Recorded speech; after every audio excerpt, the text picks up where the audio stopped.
to pray. Listen to what God has to say as you stop and learn about our God each day. Stop and learn. Hey, Mr. Jackson, we're back.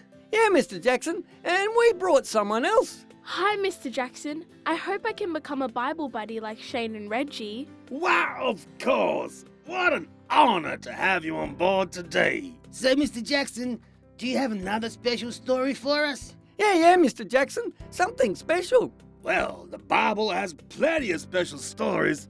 Maybe I'll ask our new member of Bible Buddies what she'd like to hear. Me?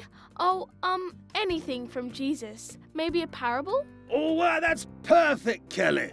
Mighty fine, yes, sir. Jesus gave a wonderful story called the Parable of the Talents. In the Parable of the Talents, a very wealthy man was going to go on a trip. He called his 3 servants together and told them that he would be gone for a long time and he was going to leave them in charge of all his wealth. He divided up his wealth and he gave it to his 3 servants.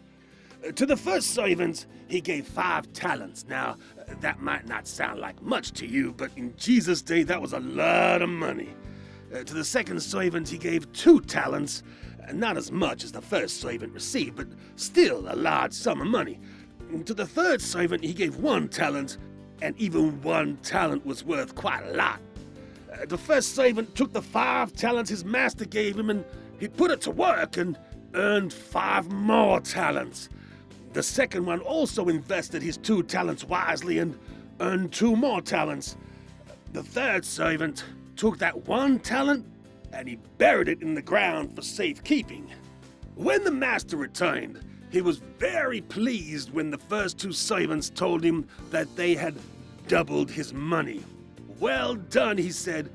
"Because you have been faithful with what I gave you, I will give you much more." "How about you?" he asked the third servant.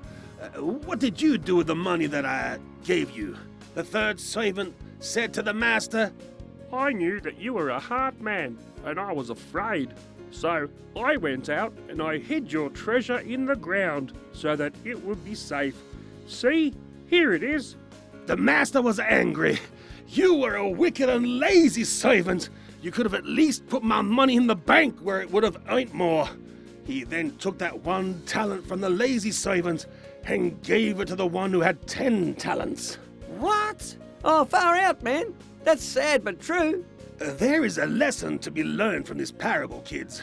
Now, why don't you all come back tomorrow? We can talk about what it means. Well, I'll be back tomorrow because I think I know what it means. Oh, well, I am sure interested to hear your thoughts, Kelly. And the rest of you too now. I'll see y'all tomorrow.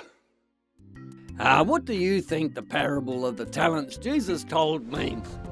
We have been looking at what it means to be faithful. Do you think the servant who had 1 talent and buried it was faithful? 1 Corinthians 4:2 says, "Now a person who is put in charge as a manager must be faithful." Now, I'm Arnie from Arnie's Shack, and you have been listening to Bible Buddies. Our time is up for today, but I will look forward to catching up with all of you again next time. So take care, stay safe, and God bless. Learn about our wonderful God each day. Stop.